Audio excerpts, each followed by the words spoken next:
Olá, boa noite, boa noite. Como estão?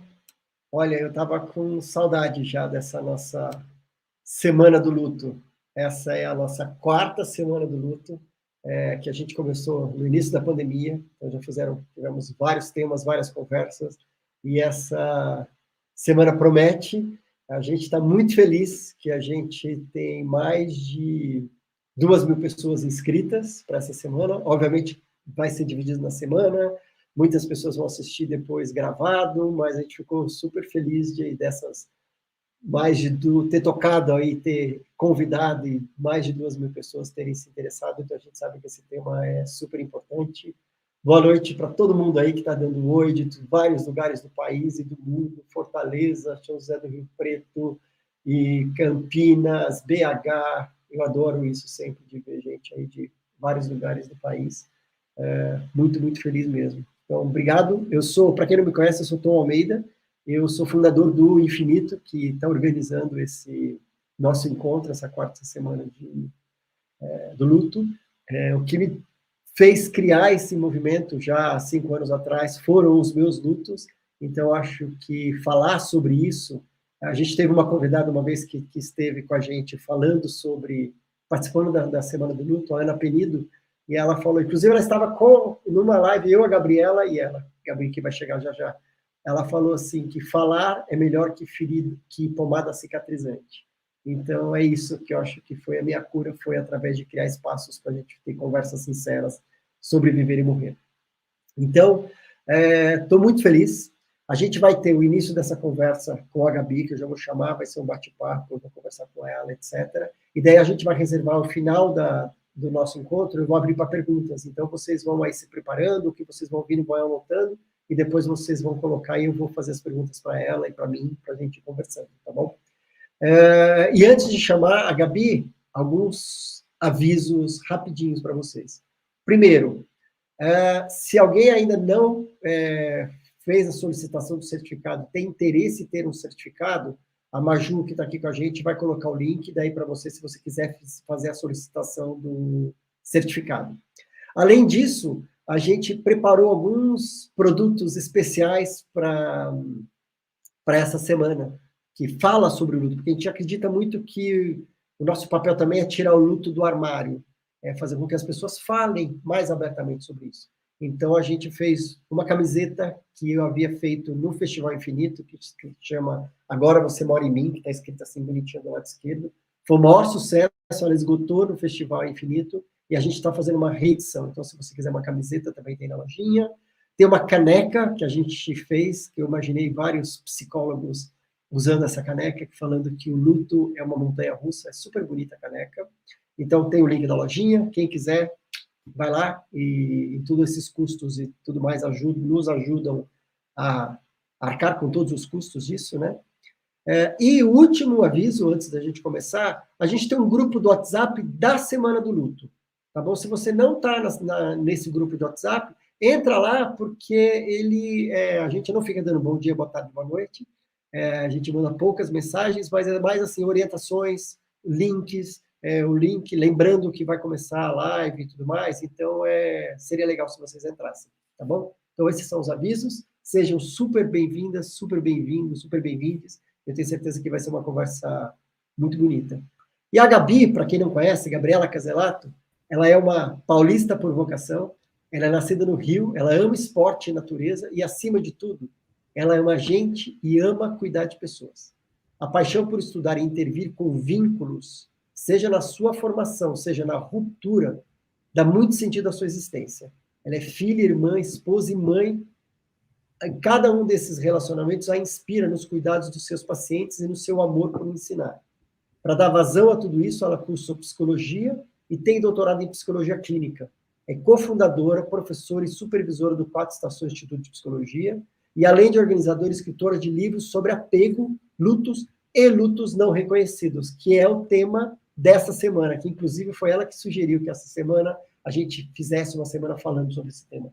Inclusive, este livro foi organizado, é o último organizado por ela, Luto por Perdas Não Legitimadas na Atualidade, onde ela convidou algumas pessoas para escrever foram coautores com ela dessa obra, que é super bonita, super importante. Eu, inclusive, também fui convidado, então eu tenho o maior orgulho de ter participado desse livro. Então, esse livro está na nossa lojinha também, então quem quiser, vale muito a pena, porque o conteúdo aqui é incrível. E nós já acabamos de lançar ele em inglês também, foi um trabalho que a Gabi fez, de fazer um lançamento dessa edição em inglês, tá bom? Então, Gabi, seja super bem-vinda. Boa noite, querido. Boa noite a todos que estão aqui nos ouvindo. É uma alegria estar abrindo, ter acolhido a sugestão e a gente poder falar de um tema tão importante. É muito importante, achei que foi ótimo, porque é a primeira vez, eu acho que, bom, você sabe que você sempre está com a gente, mas é a primeira vez que a gente tem um único tema como fio condutor da semana, né? Que sempre a gente tinha os assuntos do luto espalhados, assim, né? Diversos tipos, e hoje é o primeiro ano a primeira semana que a gente tem esse fio condutor dos lutos não reconhecidos, que eu acho que é extremamente importante. Obrigado por isso. E ter tanta gente procurando, acho que quer dizer alguma coisa, né, Tom? Acho que esses temas realmente precisam ser falados, né? Precisam ser falados. Inclusive, eu estava comentando, acho que muita gente sabe, né? A gente fez a semana passada um post, eu, junto, a Judantas e eu, o Finitude e o Infinito, um post colaborativo sobre a questão da morte do filho do Cristiano Ronaldo, né? Que foi uma perda neonatal e tudo mais. Deu uma repercussão. Eu e a Ju, a gente estava em reunião falando quanto que as pessoas querem falar sobre isso, né? Então, é um luto não reconhecido, não falado. Foi, assim, muita repercussão, o post foi muito curtido, compartilhado, inclusive a página Quebrando o Tabu também compartilhou, e na página deles, que tem milhões de pessoas, o post tinha mais hoje de quase 2.500 comentários das pessoas falando sobre isso. Ou seja, as pessoas estão em busca de lugar como esse, né, que as pessoas possam entender e saber mais sobre isso. Gabi, e para conversar, você sabe, né, que o nosso público aqui do Infinito, ele é muito diverso. Eu acho que isso que faz ser um espaço tão gostoso de estar. Porque além de profissionais de saúde, eu sei que tem muito profissional de saúde aqui hoje, muitos psicólogos e tudo mais, mas a gente também tem, no mesmo grupo, pacientes, a gente tem familiares, cuidadores, a gente tem muitos enlutados, pessoas vivendo lutos recentes ou lutos há muito tempo, a gente tem pessoas curiosas querendo entender mais sobre o luto, entender mais sobre esse assunto. Então, só para a gente começar já com todo mundo mais ou menos na mesma página, conta para a gente, assim, como é que se define o luto? Né? E como que o luto acontece, por que tipo de rompimento, como ele se manifesta, de uma forma geral, assim, mais simples, para que todo mundo entenda. Conta para a gente, por favor. Olha, bom, luto é uma reação normal e esperada frente a toda ruptura de vínculo que o ser humano vive. Ele é uma reação normal porque desde que nós nascemos, a gente tem um instinto de se ligar a pessoas e contextos que nos reasseguram.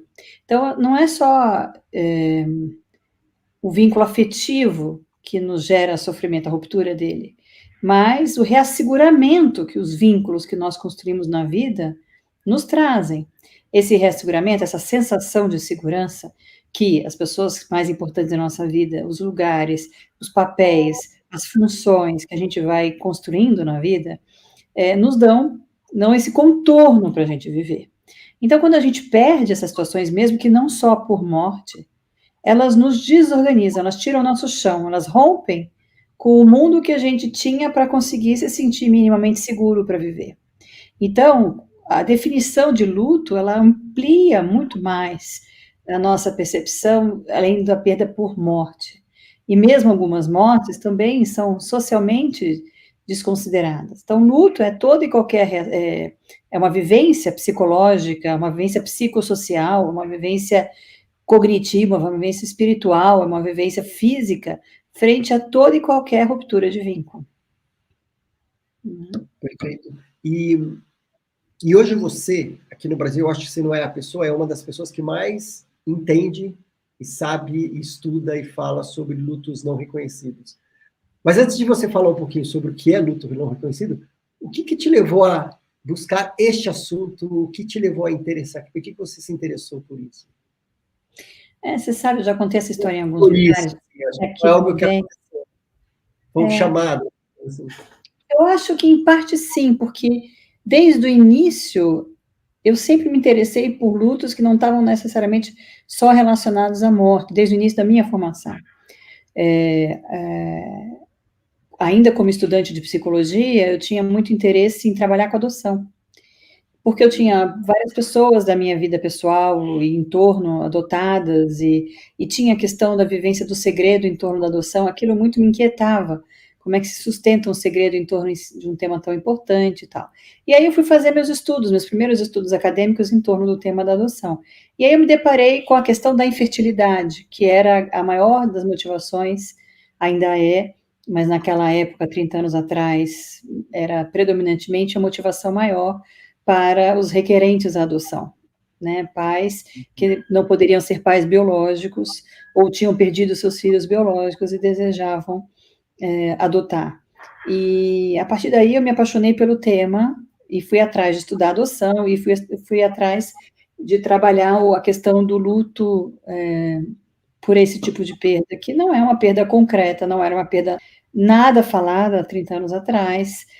Se hoje, né, um tema como a perda perinatal traz tanto escuta, imagine aquela época que não se tinha mesmo lugar para falar disso. E aí, entre todas as outras perdas, na década de 90, me formei em 95, o DOCA, né, o Kenneth DOCA, que desenvolveu esse conceito nos Estados Unidos de luto não reconhecido, estava lançando, e eu, envolvido em congressos americanos, internacionais, tive a oportunidade de conhecê-lo e de ler os livros e de me encantar pela visão que ampliava, né, o olhar do luto para além da morte. E não parei mais. E aí minha própria prática clínica foi me levando a ter contato com muitas experiências de lutos não reconhecidos. E aí deu do que deu, né? Desde então, eu não parei mais de estudar e fui organizando desde 2005 publicações em torno de dar voz a esses temas, cada publicação trazendo temas diferentes, que dão voz a assuntos que não são tratados, mas que geram muito sofrimento na sociedade. Então, foi um pouco mais, foi esse o percurso, né? E é óbvio, todos nós temos muitos lutos não reconhecidos na nossa história de vida, muitas vezes por nós mesmos não conseguimos. Vira e mexe, quando eu faço vivências com meus alunos, eles se espantam, né, de quantos são, apesar de estudarem luto há tanto tempo, quantos são os próprios lutos não reconhecidos que eles até então não tinham nominado. Era exatamente isso que eu ia trazer também, exatamente isso, é tão não reconhecido que muitas vezes não é reconhecido por nós mesmos, né? Sim, sim. E muitas vezes não reconhecido, às vezes por um julgamento, por achar que existe uma hierarquia, né? Da mesma forma como a gente acha que existe uma hierarquia no luto, uma hierarquia na dor, a gente acha, não, mas essa dor não faz sentido eu sofrer por isso. Não tem uma autorização, né? Existe uma hierarquia no luto, assim, a gente às vezes acha, não, uma mãe que perde um filho é a maior dor possível, e uma pessoa que perde a mãe que tem 98 anos, daí ela não sofre tanto. Existe... Os estudos sobre luto apontam que o luto é uma das experiências sociais demarcada em quase todas as sociedades na história. Das mais primitivas, o luto, e não só nas sociedades humanas, mas nas organizações de outras espécies, o luto faz parte de uma expressão instintiva de reorganização social. A gente precisa estar inserido numa sociedade, e a saída de um membro ou a perda de algo que organiza aquela sociedade gera uma instabilidade. Então, o luto, ele é uma vivência pessoal, íntima, mas profundamente social. Então, a sociedade, desde muito tempo, cria regras sobre o luto. Como cria regras sobre outras tantas experiências humanas, o luto é uma experiência regulada por regras sociais. Essas regras vão mudando conforme a mudança das sociedades, mas também vão se mantendo, muitas delas, conforme a mudança das sociedades, né? A evolução das sociedades, algumas se mantêm.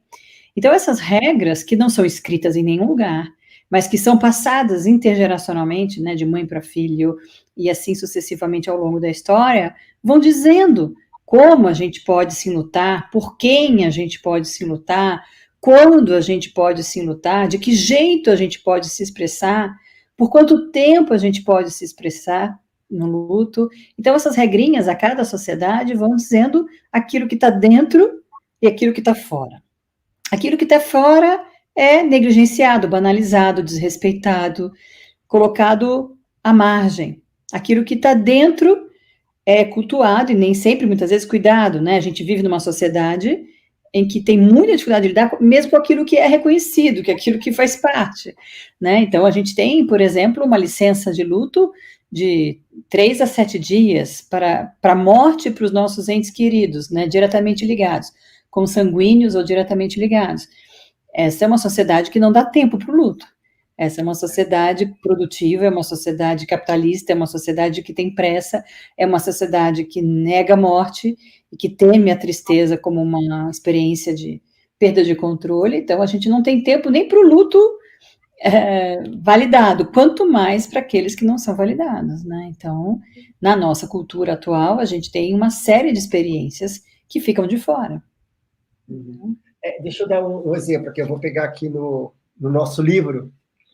Olha, que os lutos não reconhecidos que a Gabi abordou nessa organização, né? Então, ela fala sobre o luto de identidade, então ela veio falar sobre o luto pela perda de um irmão, o luto masculino, o luto em famílias com indivíduos que fogem aos padrões heteronormativos, que o ano passado eu até fiz falando sobre o luto LGBT, foi super bonita essa conversa. Anjo Azul, o luto no autismo na visão do pai, a percepção da morte do luto por um adulto portadora do síndrome de Down, luto dos imigrantes, a vida por um fio, luto no adoecimento pelo câncer, que a gente vai falar sobre isso com a Silvana essa semana. Quando se nega a dor por causa da fé, a morte e o luto na vida de um sacerdote católico, luto da equipe de cuidados paliativos, órfão de terapeuta, como lidar com essa perda, o luto do cuidador informal do portador de Alzheimer, que também a gente vai falar essa semana, a Vera vai estar aqui, junto com a Bettina Bopp. Esses foram os principais pontos aqui. Luto da infertilidade após tentativas sucessivas de tratamento.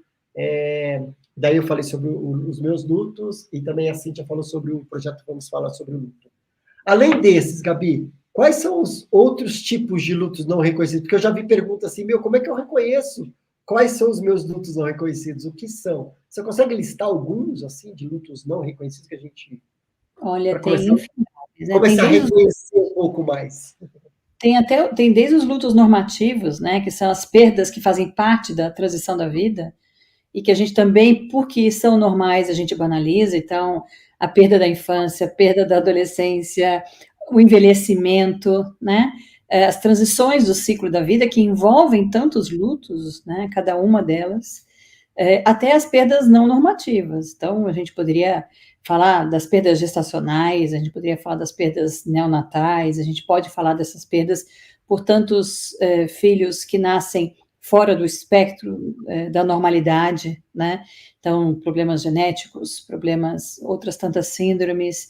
A gente pode falar de separação, né? Que é uma perda simbólica, porém profundamente importante.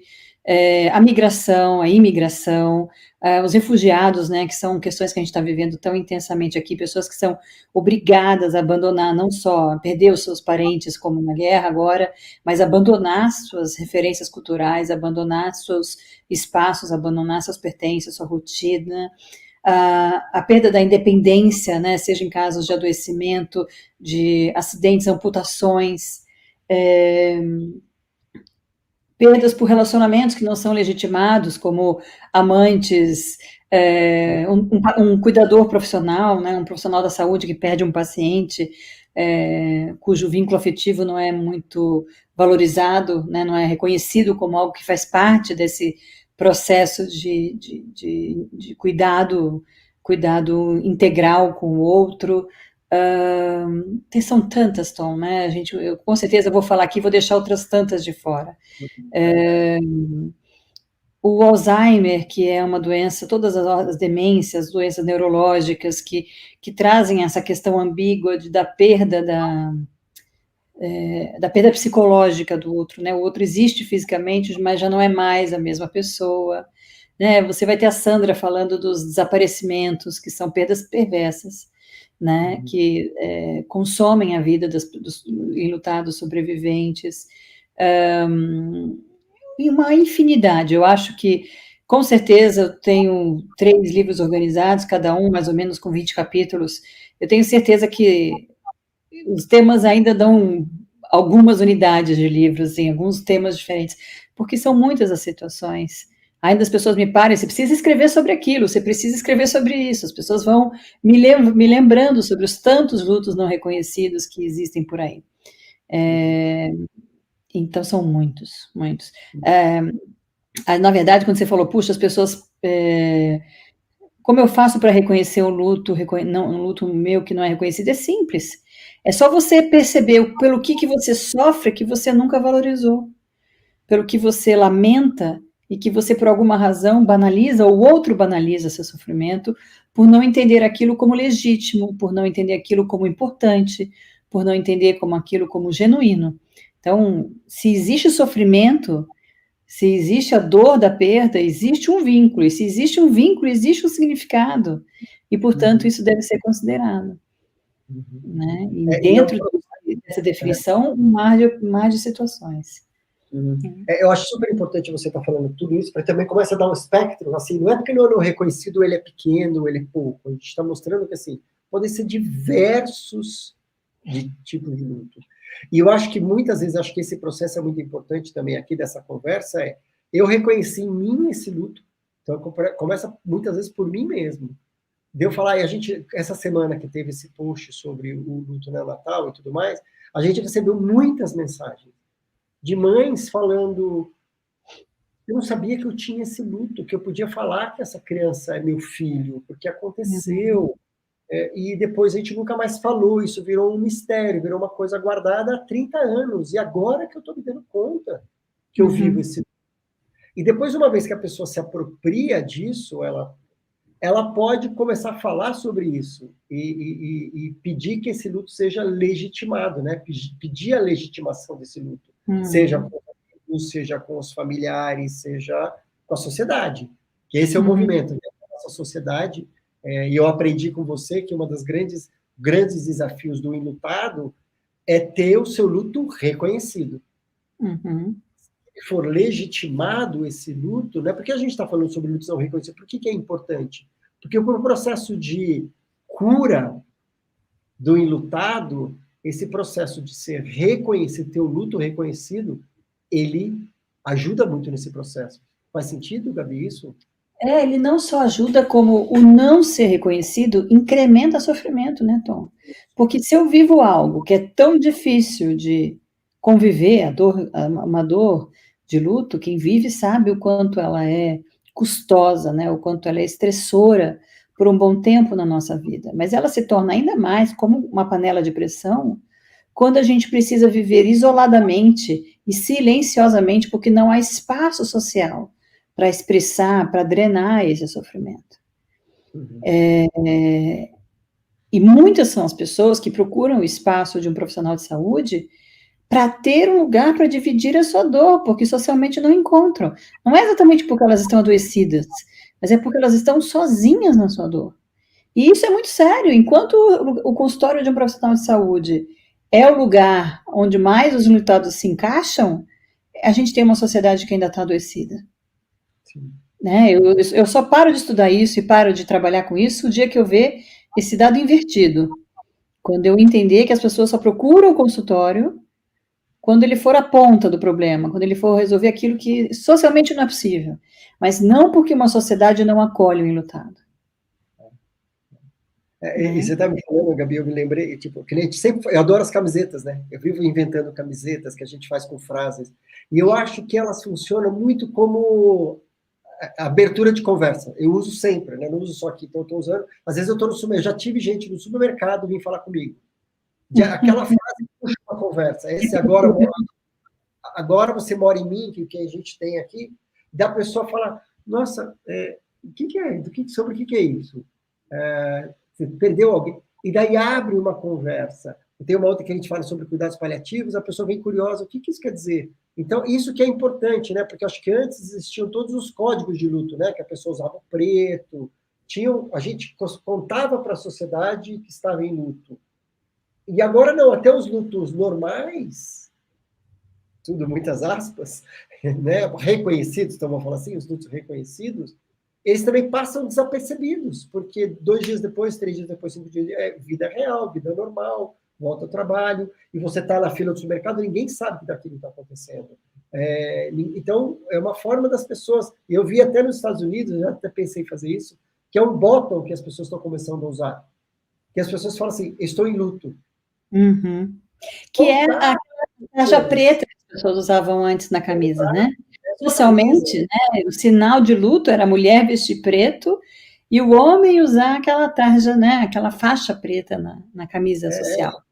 E hoje a gente não tem nenhum sinal social de luto, ao contrário, né? As pessoas têm que estar sorrindo o quanto antes, o que é uma violência para o lutado que não está disposto e não tem condição, né, de estar socialmente como se nada tivesse acontecido. Então, o bottom é uma substituição moderna disso, né? Isso.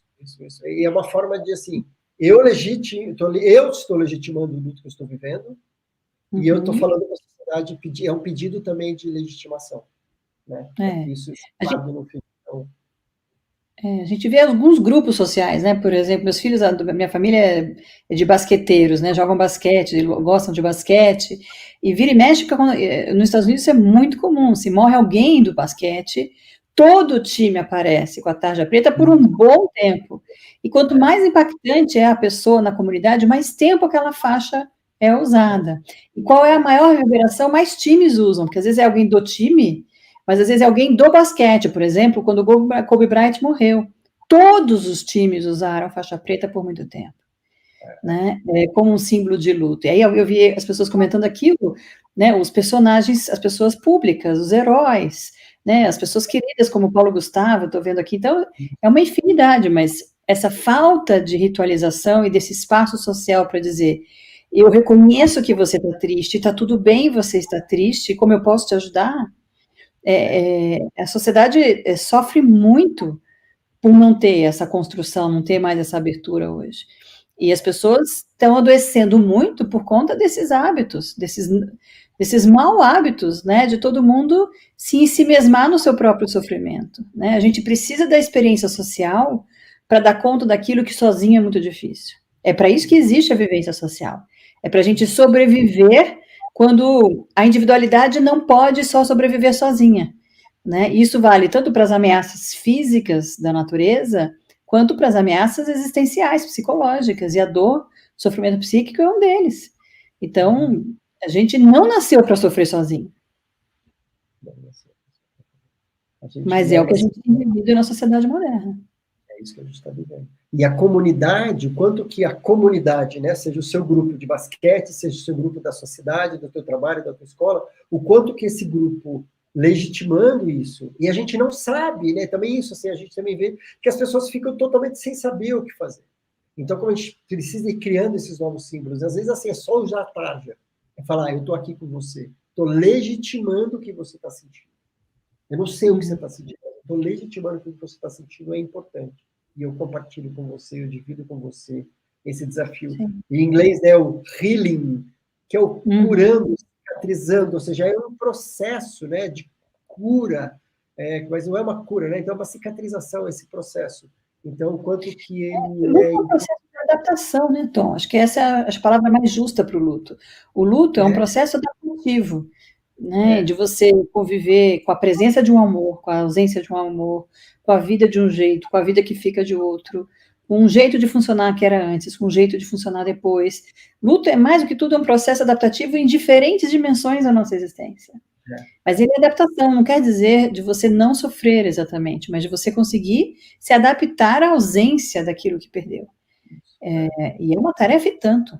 Ela é absolutamente possível para a maioria das pessoas, e a maioria das pessoas vai conseguir fazer isso sem necessariamente uma ajuda formal.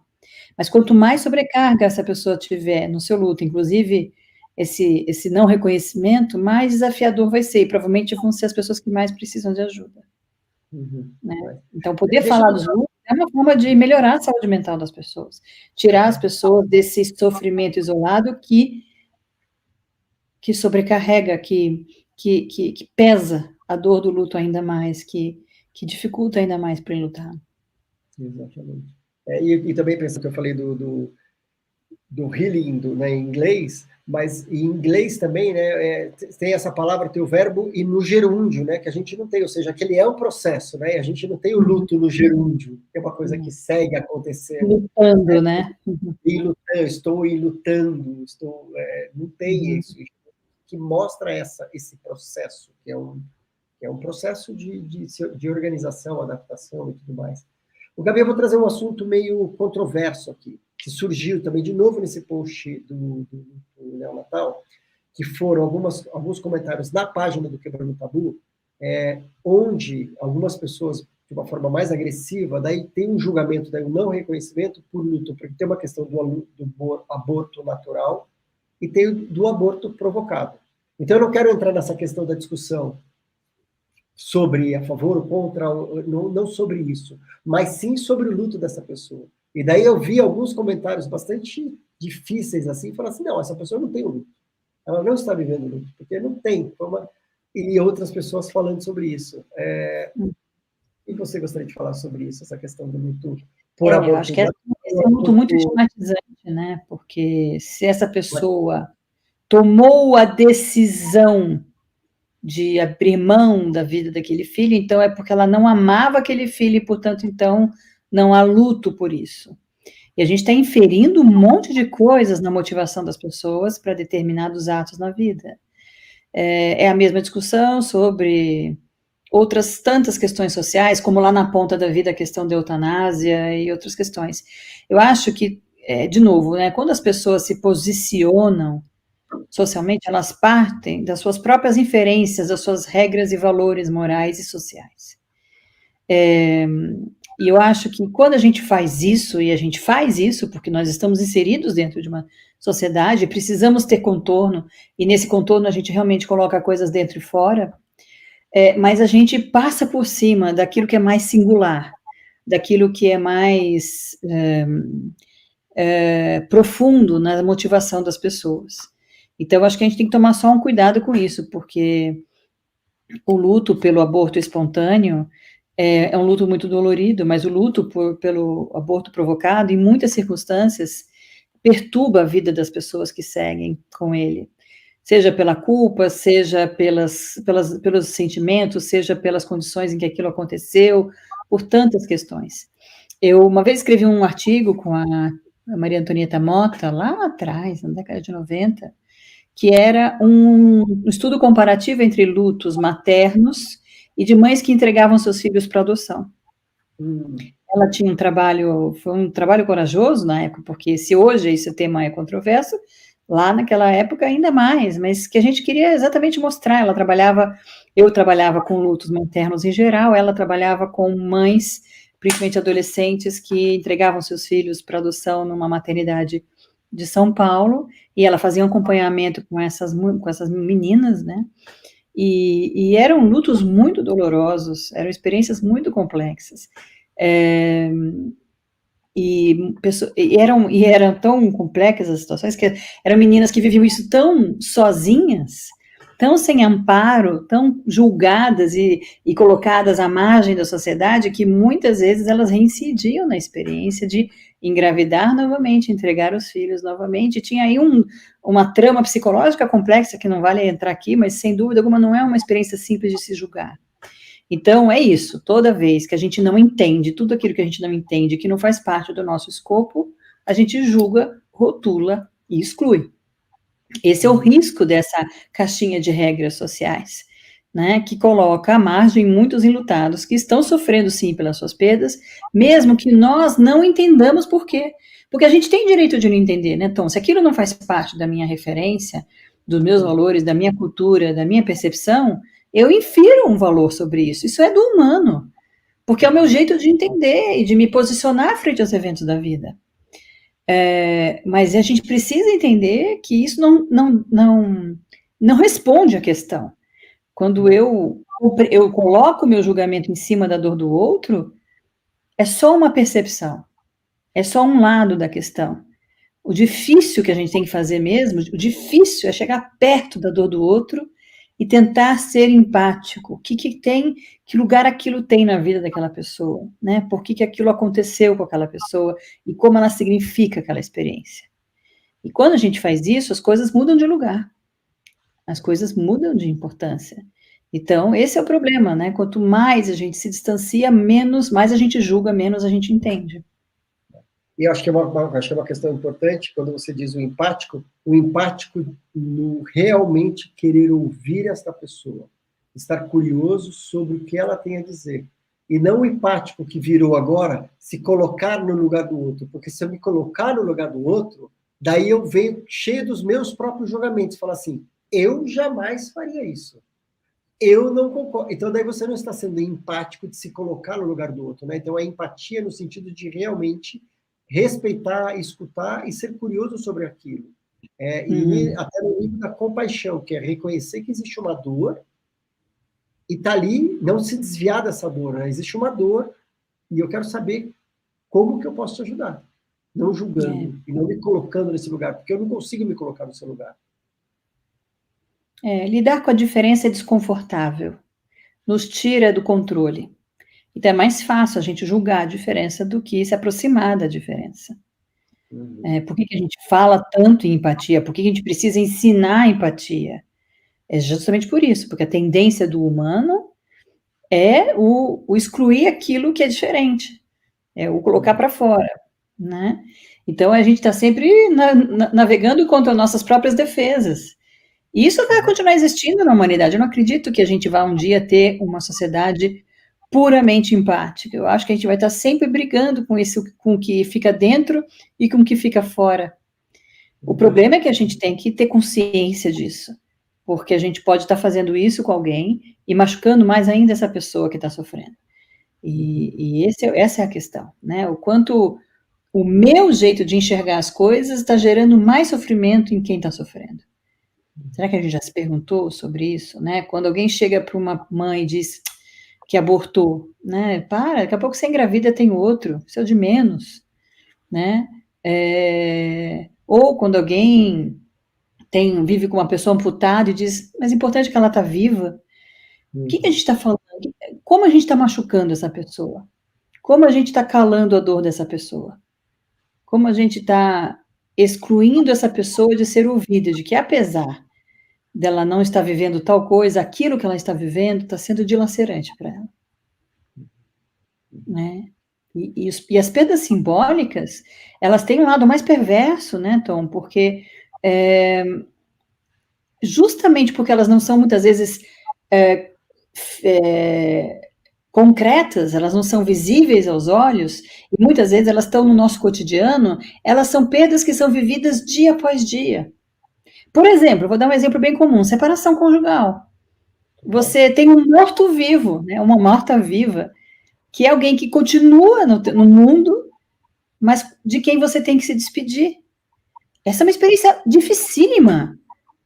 Particularmente, psicologicamente, é o exercício mais extenuante do que a morte concreta. Por incrível que pareça, eu não estou dizendo que dói mais, mas eu estou falando de um exercício de presença. É muito difícil você aceitar que uma presença é ausente. É muito mais difícil para o cérebro conviver com uma mensagem contraditória do que com uma mensagem não contraditória. A morte, ela é uma mensagem dura, mas ela é congruente. Né? Eu sinto que não tenho mais e não vejo mais. Então, existe uma congruência nas informações vividas. Mas na perda simbólica, você tem uma incoerência. Eu não tenho mais o meu parceiro, mas ele está ali, pegando meus filhos todo dia, no final de semana, todo final de semana. E eu tenho que essa ferida, reeditar essa ferida. E muitas vezes, assim, eu provoquei isso, eu que quis me separar. Então, como que e também acho que isso também, eu queria falar um pouco sobre isso, assim, como que a gente não reconhece de uma forma muito maldosa o luto das outras pessoas, né? Da mesma forma, uma pessoa se separa e o comentário que a gente faz, mas essa relação estava ruim, você já estava reclamando, foi você que quis separar. Ou seja, não é porque eu quis me separar que não existe uma dor, porque na verdade eu queria que desse certo. Eu sonhei com uma vida para sempre juntos, felizes para sempre, mas não isso aconteceu. Então, apesar de eu querer querendo separar, não tenha sofrimento. Né? Da mesma forma, por exemplo, uma pessoa mais idosa que morreu, a minha mãe, e daí alguém fala, mas ela já estava velhinha, ou seja, eu não estou reconhecendo. Então, esse é o não reconhecimento um pouco mais velado, porque a gente está falando também de não reconhecido de formas muito claras. Por exemplo, quando a gente fala do luto LGBT, de um companheiro de uma família, que a gente até fez um documentário o ano passado, que morre o seu companheiro de 30 anos e ele não pode ir no velório. Ou ele está no velório do seu companheiro de 30 anos como um amigo. Ou ele tem que sentar lá no Ou que é negado todos os direitos legais práticos da vivência. De alguém que curtiu uma vida. Né? Em todos os níveis, desde os mínimos não reconhecidos que a gente ignora, aos não reconhecidos mesmos, né? Que as pessoas não dão conta. Por exemplo, luto por suicídio, né? Que também muitas vezes é um luto não reconhecido, assim, na verdade, ninguém fala sobre isso, né? Vira aquele grande elefante no meio da sala. Então, não tem um reconhecimento. Então, isso tudo vamos criando camadas. Tão grande, né? Que vamos não falar nesse assunto, porque se aconteceu com ele, pode acontecer comigo. Ou a culpa inferida, né? Como é que você não viu o que aconteceu? Né? Eu lembro muito de uma vez um grupo de enlutados, em que uma enlutada por um acidente dizia, mas eu perdi meu filho por uma fatalidade, você perdeu seu filho porque ele escolheu morrer, né? Olha que violência, né? Claro que essa mãe estava tentando de alguma forma dizer que a dor dela era muito grande, mas olha o que ela fez com a dor da outra mãe, né? Então, o suicídio tem vários aspectos, né, do não reconhecimento, né? Desde a compreensão do suicídio, que ainda é uma coisa tão cheia de fantasias e tão cheia de preconceitos, de preconceitos, né, de conceitos não esclarecidos, por isso que a gente precisa tanto falar sobre isso, por isso que tem lá o Setembro Amarelo, para que a gente possa trazer o assunto, porque não só como uma forma de prevenir o ato do suicídio, mas também prevenir a iatrogenia frente aos enlutados por suicídio, a essa forma de tratar os enlutados por suicídio, que tem suas vidas destruídas, não só porque vivem esse luto, mas porque são absolutamente arrancados da sociedade, da forma de serem tratados. Não tem espaço para falar sobre isso. Eu tenho um querido amigo, André Penteado, que fotógrafo que trabalhou com esse tema, e um dos livros dele ele perdeu o pai por suicídio, e ele dizia assim, o livro chama Eu Não Estou Sozinho, porque a experiência dele era que ele estava só ele vivia aquilo, né? Não só porque ele não achava que aquilo era tão comum, né? Mas porque ele não tinha com quem compartilhar, e a primeira experiência de compartilhar com outras pessoas tirou ele dessa angústia. Não é à toa, né, que a gente fala dessa identificação horizontal, como é importante para o enlutado encontrar seus pares. Quantas são as pessoas aqui que estão nos ouvindo e que estão se sentindo aliviadas de não se sentirem só nas suas dores? Porque estão ouvindo de nós e ouvindo dos comentários das outras pessoas que também vivenciam o que elas estão vivenciando. Olha que isso não é terapia, mas é terapêutico. Você se sentir menos sozinho na sua dor. Não resolve a dor, mas alivia. Alivia, coloca luz nisso de falar. Eu tenho certeza que muitas pessoas estão se descobrindo nesse processo agora e de falar, eu preciso de ajuda, eu não tenho nem recursos para falar sobre isso. E não necessariamente ajuda terapêutica, mas eu preciso ter um grupo, eu preciso ler mais sobre isso, eu preciso achar um lugar. A gente já está com mais de 300 pessoas assistindo a gente agora, Gabi. Então, assim, imagina, tem esse grupo tem uns 330 pessoas agora há pouco, criando repertório. Eu falo que falar sobre luto e falar sobre a morte, todo esse trabalho que a gente faz, é para que a sociedade vá criando, eu chamo de musculatura emocional, que vá se preparando, e também repertório, de sair daqui com esse repertório para abrir essa conversa com a família, para abrir essa conversa com o amigo, com o parceiro, chegar e falar, eu vivo uma dor que eu não sabia que eu vivia, acabei de descobrir. E pode ser que essa descoberta hoje, não seja fácil também, né, Gabi? Não. Talvez hoje está mexendo em lugares que estavam lá guardadinhos e talvez não seja fácil. Talvez você precise buscar um lugar, uma leitura, um apoio, um grupo, porque podem ser descobertas bastante importantes e desafiadoras. A gente pode, às vezes, achar que olhar para uma dor que até então não estava sendo olhada passa a doer. Na verdade, essa dor já estava ali se manifestando de alguma forma, às vezes não pela via da expressão do sentimento, mas um sentimento alocado muitas vezes para um sintoma físico, para um comportamento, né, para alguma forma, porque as experiências são vividas por nós. O que as nossas defesas fazem com as nossas experiências é outra questão. Tem gente que enfrenta, tem gente que não dá conta de enfrentar, tem gente que não tem espaço para enfrentar. E quando isso não é possível, quando há uma repressão desses sentimentos, eles vão para algum lugar, né? E o que a gente mais vê das pessoas que mais guardam suas dores é a expressão corporal, é a expressão pelo corpo, pela doença, pelo sintoma, pelo comportamento alterado. Então, é muito comum a gente ter isso na experiência clínica, pessoas que às vezes vêm por uma queixa física e que não tem nenhum tipo de diagnóstico biológico, né, da medicina, e que aí fica coisa da cabeça, vai ver com o psicólogo, e quando o psicólogo começa a trabalhar, ele vai encontrando esses lutos não reconhecidos. Não reconhecidos pelo próprio enlutado, não reconhecidos pela sociedade, que começam a ter vazão, né? E muito frequentemente os sintomas anteriores vão se dissolvendo quando a dor vai ganhando lugar, quando a dor vai ganhando espaço. Perfeito. Né? Mas volto a te dizer, eu espero que o trabalho social que eu tenho feito nesses anos, trazendo o tema para discussão, é nesse sentido, né? É de deixar que para o terapeuta fique a ponta mais difícil, mas antes disso a gente tem muito o que fazer pelos enlutados, que é resgatar esse lugar do acolhimento social para a dor do luto. Uhum. Perfeito, perfeito, é isso mesmo. Quanto que é importante.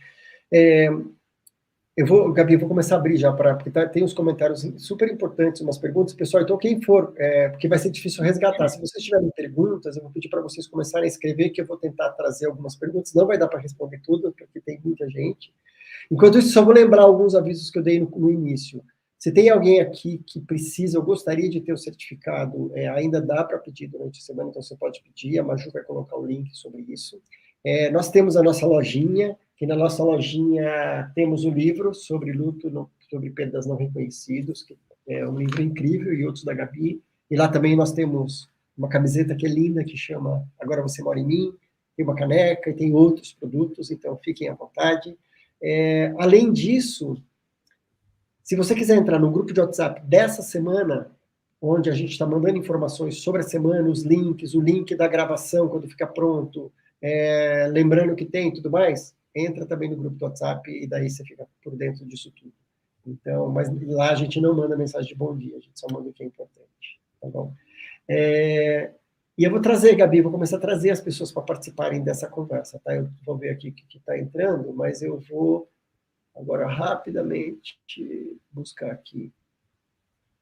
Deixa eu ver se talvez tenha aqui. Você acha que de alguma forma os lutos não são, todos os lutos não são reconhecidos, Gabi, você acha? Eu acho que sim, Maria Emília, como eu falei, né? Os lutos concretos, né? Os lutos legitimados socialmente, aqueles que fazem parte, né, dessas regras sociais, eles também, de alguma forma, não têm espaço. A gente vem mudando essa realidade. Eu acho que o Covid escancarou o tema do luto de uma tal forma como nunca na sociedade, né? A gente nunca falou tanto sobre luto como falou nos últimos 2 anos, e eu espero que, infelizmente, uma vez que a gente tenha vivido tantas e tantas perdas, de tantas naturezas, não só as perdas concretas, essa seja uma lição para a sociedade, por exemplo, né, que a gente resgate o valor de algumas coisas que a sociedade vinha, de alguma forma, banalizando, como os rituais de despedida, que são importantes, são difíceis, podem parecer mórbidos para alguns, mas eles têm uma função psicológica importante para os enlutados e para a sociedade. A gente viu a falta deles, né, o que causou nas pessoas por não ter tido essa chance de se despedir.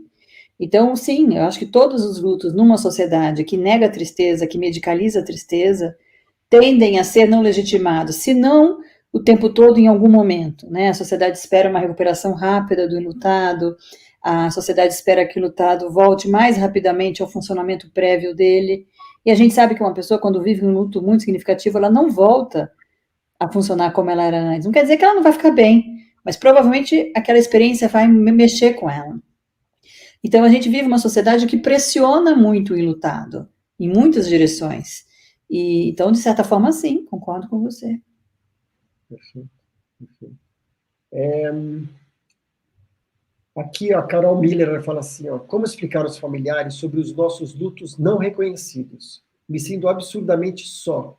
Tenho uma doença sem cura há 23 anos e incapacitante. Oi, Carol. Sinto muito que você esteja vivendo isso. Não só o adoecimento, mas a falta do acolhimento, né? Eu acho que a gente, às vezes,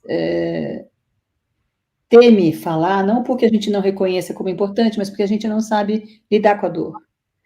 Então, a pessoa que está passando por aquilo, muitas vezes, ela é que educa o outro, né? Eu preciso dizer, eu preciso conversar, isso é importante para mim. Não conversar me fere mais. Me sentir só é ainda pior. Se vocês estão tentando me proteger, não está tendo esse efeito. Então, abrir o diálogo, na verdade, luto, seja na situação de não reconhecimento ou em qualquer outra situação, ele envolve um esforço comunicacional. Ele envolve um esforço das pessoas envolvidas de conversarem sobre o elefante na sala. A gente não resolve a dor, mas a gente tira esse clima de proibição, né? Quando a gente conversa. E as conversas, por mais difíceis que são, elas tendem a trazer alívio e conforto, por mais difícil que elas sejam. Então, eu acho que eu te encorajo muito a mostrar para as pessoas que te amam que esse silêncio não está te ajudando, né?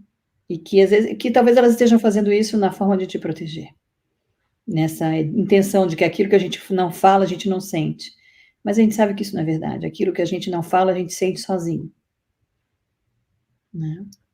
E Gabi, eu acho, complementando só isso que você está falando, acho que o caminho até para... Porque essas conversas são muito difíceis. E muitas vezes elas se tornam ainda mais difíceis porque isso traz dor, traz raiva, e a gente inicia essa conversa no sentido de acusação. Então, se você conseguir olhar para você, o que isso me causa? Então, eu fico bravo, fico triste, tentar dar um nome para o que eu sinto quando isso acontece. E daí você falar para a pessoa sobre como você se sente, e não sobre o que ela faz. Então, assim, eu me sinto muito triste quando isso acontece. Eu me sinto... Então, você vai falar sobre sentimento, sobre o que você sente. Então, primeiro, o que você sente. E o outro, o que eu preciso. Então, eu preciso que você me deixe falar o nome dessa pessoa. Eu preciso que você me deixe falar sobre isso. Eu preciso que você me deixe chorar. Que você não... Então, assim, então acho que são dois caminhos que podem tornar essa conversa mais simples. O que eu sinto quando... Defende. O que eu me sinto quando e o que eu preciso de você. Qual o pedido que eu preciso? Então, isso pode dar esse caminho da conversa. Porque é isso. Porque muitas vezes a pessoa está fazendo isso porque a gente está apontando uma dor nela também. Ou então, ela não sabe o que fazer. Então, é um jeito fácil. Para de fazer porque isso está me incomodando. Eu não sei como lidar. E se você consegue entender exatamente como isso te machuca, ou te fere, ou te deixa com raiva, ou triste, seja lá o que for, o que é e o que você precisa para mudar, talvez a conversa fique um pouco mais possível. Não vou falar fácil, porque não é mais possível. Fácil não é, né? Não é fácil viver um sofrimento, sentir, viver. Mas é que às vezes as pessoas entendem que por não saber o que fazer, elas não fazem. Né? Se eu tenho medo de, ao fazer alguma coisa, machucar, então eu não faço. Por isso que a comunicação é importante no sentido de dar direções. Me ajudaria a conversar, me ajudaria a falar, me ajudaria a perguntar coisas que eu não entendo, me ajudaria a saber a verdade, me ajudaria a mostrar, a não tentar consertar a minha dor, a não tentar fingir que está tudo bem, né? Me ajudaria, às vezes, simplesmente estar comigo, sem precisar fazer, porque a gente tem uma tendência nessa mentalidade social de consertar a dor. Né? A nossa intenção é consertar a dor. E quando a gente não conserta, a gente se sente impotente. O que a sociedade precisa entender é que dor não se conserta, dor se acolhe, dor se divide, né? Dor se apoia.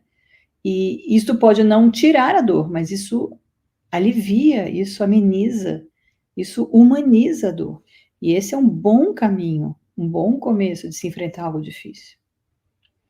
Né? Exatamente, dor se acolhe. É exatamente isso. Dor se acolhe. Muito bom. E teve algum momento aqui também que eu li, mas eu estava tentando recuperar aqui e não achei, que falou sobre a morte do filho dela. Desculpa, tá? Se eu não disser, porque eu não lembro quem foi, me perdi aqui. Mas que ele tinha uma doença cerebral, acho que por 9 anos, e faleceu recentemente. E as pessoas mínimas, meu, chega, para de chorar, já deu tempo de chorar. Você não tem mais que sofrer. Então tem esse julgamento também, né, do tempo, né, das pessoas, o fora determinar quanto tempo. E eu não sei onde que eu ouvi, eu não sei se foi com você, Gabi, ou quem falou sobre isso, de uma mãe também. Daí a pessoa falou que já deu tempo, daí a pessoa falou assim, mas a minha filha continua morta. Exato. Né? Ela segue Foi uma morta, mãe então que isso perdeu é uma muito filha triste. bastante.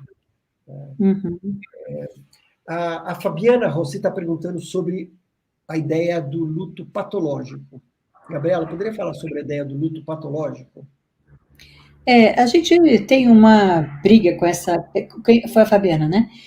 Uma briga com esse termo, Fabiana, porque é um perigo, né? Numa sociedade que já lida mal com o tema do luto, quando a gente traz o termo patológico, a gente está condenando essas pessoas a uma condição ainda mais segregada, né? Então, luto não tem luto patológico, existem lutos complicados, lutos que os processos adaptativos não estão acontecendo de uma forma funcional e que vão trazendo dificuldades na vida da pessoa. Né? Então, lutos complicados são lutos com uma natureza que, em geral, acontece por uma série de fatores que influenciam aquela forma de lidar com a dor, que tem a ver com a duração dos sintomas, que tem a ver com a intensidade dos sintomas e que tem a ver com a funcionalidade dos sintomas, ou seja, alguma coisa que tende a comprometer o viver daquela pessoa. Aí você vai me dizer, Gabriela, todo luto compromete o viver daquela pessoa. Sim, mas a ideia é que neste processo adaptativo, as condições adaptativas vão melhorando e a pessoa, ainda que sinta dor, consegue retomar o seu funcionamento minimamente, se não aquele anterior, como eu falei para vocês, mas um novo funcionamento a uma nova condição da vida imposta pela perda. Algumas pessoas não conseguem. Algumas pessoas podem, então, adoecer em razão de um evento ligado a uma perda. Podem ir para doenças de ordem psiquiátrica, como a depressão, ansiedade, transtorno de estresse pós-traumático, como podem ter aquele luto congelado ou luto cronificado, como a gente costuma dizer. Mas então são processos que, por algumas razões, não estão acontecendo de uma forma adaptativa e estão trazendo mais dificuldades à vida da pessoa. Essas são pessoas que precisam de ajuda, aí sim, profissional. Não só da psicologia, muitas vezes da psicologia associada à psiquiatria, para que medicações também possam favorecer esse processo. Mas essa é uma decisão técnica, né, dos profissionais. Mas, sem dúvida, essa é uma parcela, para vocês terem uma ideia, na população mundial, em torno de 20% das pessoas vão ter dificuldade, desses 20%, em torno de 10% vão desenvolver transtornos de ordem mais grave, dos transtornos psiquiátricos, etc. Ou seja, a maioria das pessoas se ajustam ao seu processo de luto, umas com mais dificuldades do que as outras, em contextos mais desafiadores do que outros, mas não necessariamente vão adoecer. Uma pequena parte, sim, corre mais riscos de adoecer, seja pelas suas condições prévias, seja pelas condições do próprio luto, seja pelas condições de falta de ajuda. E o luto não reconhecido é um fator de risco para o adoecimento. Por quê? Porque ele isola o enlutado e, por isolar, ele tende a intensificar os sintomas, como panela de pressão. Né? Então, por isso que a gente faz todo esse trabalho de tirar essa pessoa desse isolamento e drenar um pouco aquele sofrimento que estava lá, então, pressionado, né? Vivendo numa tampa, né? À beira de explodir. E quando a gente faz isso, a gente diminui os riscos para o adoecimento. Por isso, a importância desse trabalho, a importância dessa nossa conversa aqui de hoje, da semana toda, como vocês vão ver. Perfeito. E eu acho que, Gabi, você colocou um ponto, porque eu acho que aqui a gente está falando sobre... muitas pessoas estão se reconhecendo, talvez, os seus próprios lutos, né? e falando, nossa, eu tenho esse luto, ou agora está dando visibilidade para isso. E eu também, talvez as pessoas estejam pensando em falar, eu tenho aquela amiga que sofreu um aborto, eu nunca falei com ela sobre isso. Eu tenho aquele amigo que acabou de se separar e eu meio que ignorei, achei que estava tudo certo. Eu tenho aquela história que aconteceu e que eu não reconheci. Talvez as pessoas estejam lembrando de pessoas e tudo mais.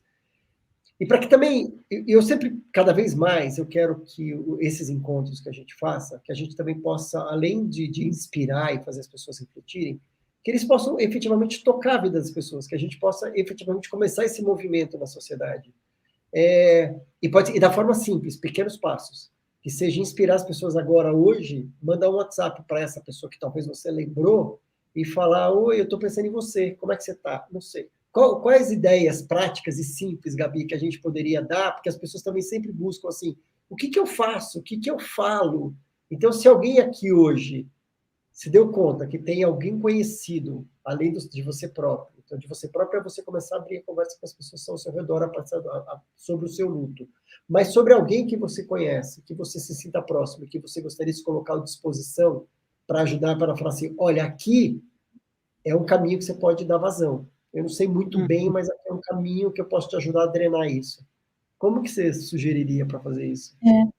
A maioria dos enlutados, seja por qualquer natureza, por um luto reconhecido ou não reconhecido, costumam dizer que a melhor ajuda não necessariamente vem de um conselho, mas de uma disponibilidade. Eu estou aqui. E eu estou aqui significa eu estou aqui para o que você precisar. Né? Então, se você precisar que eu te escute, se você precisar que alguém conte, ouça a tua história, se você precisar que eu te ajude com alguma busca de ajuda, se você precisar que eu faça uma comida para você, porque hoje você está tão triste que você não está afim de comer e cozinhar, se você precisar que eu te ajude a resolver um problema prático, né? Então, às vezes, se colocar à disposição do enlutado, né? Mesmo para que ele, puxa, eu não tinha me dado conta, mas ouvindo a live lá com o Tom, me percebi que isso é muito importante, deve estar sendo muito difícil na sua vida, eu não tinha me dado conta. Me desculpa. Né? Não é porque você não é importante para mim, eu só não tinha pensado. E aí se disponibilizar. Então a gente tem que tomar cuidado para não entender que ajuda, número 1, voltando para aquela história, né? É tentar consertar a dor do outro. É tentar aconselhar a dor do outro. Nem sempre aquilo que funcionou para a gente funciona para o outro, né? Aliás, a gente tem 2 ouvidos e uma boca, não é à toa. A biologia nos ensina todo dia. A gente tem uma boca para falar e 2 ouvidos para ouvir. Então, a gente tem que ouvir mais e falar menos. Né? Então, ouvir a pessoa. E ouvir não significa, às vezes, ouvir o lamento. Às vezes, é ouvir a fúria. Às vezes, é ouvir a revolta. Às vezes, ouvir é ouvir xingos. Às vezes, ouvir... A experiência do luto, ela parte para todos os sentimentos possíveis. E a gente, às vezes, não sabe acolher determinados sentimentos. É mais fácil acolher alguém triste do que acolher alguém furioso. Mas, às vezes, alguém só precisa que a sua fúria seja acolhida. Né? Eu conto muito a história de um rapaz que eu atendia muitos anos atrás. Ele sofreu um acidente e ele teve uma recuperação fantástica desse acidente, um case da medicina, mas nesse acidente ele teve um comprometimento físico e teve uma aposentadoria por invalidez. E a carreira dele, a história dele, a vida toda dele tinha sido construída em cima da carreira dele. E ele viveu um luto profundo dessa história. E tudo que todo mundo dizia para ele é que ele tinha que estar feliz por ter sobrevivido. E que a história dele é incrível e que ele nasceu de novo e por aí vai. E eu me lembro que ele chegou para mim muito bravo e cansado de ouvir as pessoas dizendo isso para ele. E um dos comprometimentos físicos que ele ficou foi numa mão, na mão de domínio dele, ele não conseguia ter amplitude de movimentos. Então, ele não conseguia estender a mão para as pessoas. E era a mão direita, ele era um destro. E eu me lembro que depois que ele me contou toda a história dele, eu perguntei para ele, eu só queria que você voltasse para a gente continuar conversando sobre essa história e eu descobri como eu posso te ajudar. Mas antes disso, eu queria saber se eu devo te complementar com a mão esquerda ou com a mão direita. Aquela altura ele deve ter perguntado, vixe, essa aí acho que era a mais louca de todas as psicólogas que eu conversei. Mas 2 minutos depois ele entendeu minha pergunta. Eu estava perguntando para ele, a gente vai olhar para o que não aconteceu ou a gente vai olhar para o que aconteceu? Para o que você perdeu? E ele me pediu para que todos os dias eu cumprimentasse ele com a mão comprometida. E assim nós fizemos. Cada vez que a gente se encontrava, havia um tempo para olhar para aquela mão perdida, né, para aquela funcionalidade. E isso foi o começo do nosso trabalho. E ali ele ficou, porque ele encontrou um lugar para poder falar do que ele tinha perdido e não do que ele tinha. Depois ele pôde ter muito tempo para falar do quanto ele se sentia também orgulhoso e feliz pelas conquistas deles. Mas antes disso, ele precisava que alguém ouvisse todo o luto dele, sobre tudo que ele tinha vivido. Então, a gente tem que ouvir mais, estar mais disponível para escutar a dor do outro. Sensacional. Uma vez eu fui chamado por uma empresa para fazer uma palestra sobre o luto como alguma coisa assim, a superação do luto, alguma coisa, não era esse termo que agora eu não estou me lembrando, mas era assim, como já ir para a fase final, daí, na hora eu já me... Mas eu falei, não, vamos, a gente pode falar sobre isso. Mas daí eu falei, antes da gente falar sobre isso, a gente vai falar sobre a validação. Então, daí, tipo, 90% da minha fala foi sobre o antes. E depois, agora sim a gente pode começar a validar. Mas antes a gente tem que passar por esse caminho. Então, não adianta, a gente tem que reconhecer, não tem um caminho curto. Né? Não dá para não dá para pular etapa. A gente não tem como sofrer por alguma coisa que a gente não reconhece. A gente só vai primeiro reconhecer e depois enfrentar. Isso vale para tudo na vida. Para tudo, exatamente. Né? Gabi, a gente está chegando no nosso final aqui. Eu sei que você tem compromisso, a gente vai ser super breve. Então, eu queria te agradecer super. Sempre uma delícia. Estou com saudade de a gente se ver pessoalmente. Mas uma coisa boa foi, não sei se eu posso dizer isso, mas assim, que nos últimos 2 anos a gente esteve muito próximo, passou muitas e muitas e muitas e muitas horas juntas, e no jogo quero passar cada vez mais tempo com você. Muito obrigado mesmo. Foi incrível. Eu quero dar só alguns recados. Pessoal, tem perguntas, depois a gente vai tentar ainda perguntar, desculpa quem a gente não conseguiu, mas lembrando que eu vi algumas perguntas que a gente vai cobrir, hoje é o primeiro dia só, tem mais 4 encontros, e a gente vai falar, amanhã a gente vai falar, deixa eu pegar minha cola aqui, a gente vai falar sobre o luto do cuidador informal. A gente vai ter a Vera Bifuco, que ela está aqui também no livro da Gabi, ela escreveu um capítulo sobre isso, e a Bettina Bopp também, que ela tem 2 experiências super importantes, ela acabou de lançar um livro falando sobre esse tema também. Então, assim, vai ser muito bom, não percam. Na quarta-feira, o luto antecipatório no paciente oncológico, que vai ter a Silvana Aquino, que é uma querida, junto com a Judantas, falando sobre isso. Na quinta, o luto das mães de crianças desaparecidas, com a Sandra, que eu conheci a Sandra numa aula que eu fiz com a Gabi, no curso de formação em luto que eu fiz, é uma fala muito importante. Então, a Sandra Rodrigues, de Oliveira. E na sexta-feira, uma conversa que faz tempo que eu estou ensaiando para trazer, em todas as semanas, e nunca deu certo, agora deu. A gente vai falar o luto pela morte de um pet, com a Patrícia Vidal, que também é psicóloga e trabalha, tem um foco especializado nisso, e em luto pela morte de um pet. E a Sabrina Pires, que ela é jornalista, ela tem um trabalho com animais, e a gente vai falar sobre isso. Então, acho que está super rico e completo. Eu tenho certeza que muitas das perguntas que surgiram aqui, a gente vai responder no decorrer aí dessa semana. Então, obrigado. Foi lindo. A gente teve aí mais de 300 pessoas com a gente hoje, Gabi. E eu sei que a gente vai ter muito mais pessoas assistindo, porque a gente teve mais de 2.000 inscrições. E eu vou pedir para vocês seguirem falando sobre isso. Saiam daqui inspiradas a abrir essa conversa. Vai estar gravado, vocês vão receber. Então, por isso que eu falo, entrem no grupo do WhatsApp, vocês vão receber a gravação, a gente vai mandar isso. Eu vou transformar essa conversa num podcast também, Gabi. Então, as pessoas também vão poder ouvir essa conversa e não só assistir. E é isso. Muito obrigado. Foi lindo. Está começando ótimo. Começando com o pé direito, Gabi. Obrigado. Eu quero agradecer a oportunidade de estar aqui com você. Você sabe que eu adoro. Seu projeto é lindo. Sua forma de abordar o tema ajuda muito as pessoas. Ser sua parceira nessas conversas que a gente teve durante esses anos só me dá prazer e quero também, não enjoo também não, pode me chamar sempre. E ver o comentário das pessoas, ver tanta gente colocando as suas experiências, é lindo.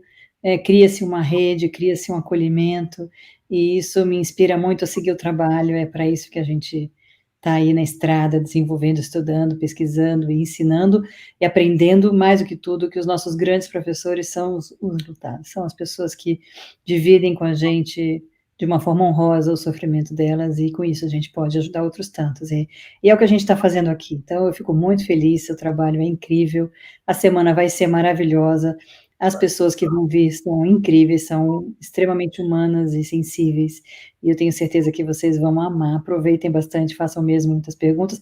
Peço desculpas, porque teve perguntas muito interessantes, que eu fiquei também aqui peruando, e a gente não pôde responder, mas espero que ao final da semana as pessoas se sintam aí mais e mais acolhidas nas suas dúvidas. Um beijo grande para vocês, bom começo de semana do luto, um sucesso para você, mais sucesso para você, tá bom, Tom? Um beijo enorme para você e para todo mundo. Quem não conhecia, é um prazer enorme. Boa noite. Obrigado. Pode ir, eu vou ficar dando mais uns recados aqui para as pessoas, mas pode sair, vai para o seu compromisso, e brigadão. E para quem... Beijo, obrigado. Beijo. E já falei sobre isso, alguns recados. Certificado, tem muitas pessoas perguntando. Quem quiser certificado ainda, você pode fazer a inscrição, pedir o seu certificado. Temos a nossa lodinha, na nossa lodinha tem esse livro que a gente falou bastante, que eu recomendo super, eu sou muito suspeito porque eu escrevi um capítulo, mas toda hora eu busco referência, eu estudo esse livro, vale muito a pena. Os nossos produtos lá, a camiseta Agora Você Mora em Mim, e outras camisetas que a gente tem. Tem a caneca, que é a primeira vez que a gente está fazendo uma caneca, e está linda a caneca, então a gente está fazendo uma pré-venda dessas canecas. Então é isso, a gente quer que vocês participem de todas as formas. Foi lindo, eu estou super feliz de a gente começar, eu tenho certeza que essa semana vai ser maravilhosa. Muito, muito obrigado, e a gente se vê amanhã, tá bom? Então, um beijo para vocês, boa noite, se cuidem, até. Tchau, tchau.